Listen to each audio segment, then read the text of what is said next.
Tõuka end noole asendisse libisema ja tee krooli ujumise jalgade tööd. Alusta ühe käega krooli käetõmmet. Tõmbe ajal hinga kopsud tühjaks. Tõmbe lõpus pööra keha ja pea sisse hingamiseks küljele.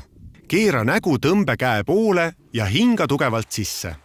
Vii käsi üle vee ette ning pööra keha ja pea vette tagasi. Hinga ühtlaselt välja, kuni pöörad keha ja pea uuesti kõrvale, et sisse hingata.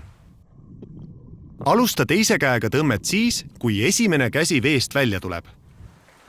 Jätka kätega vaheldumisi töötamist.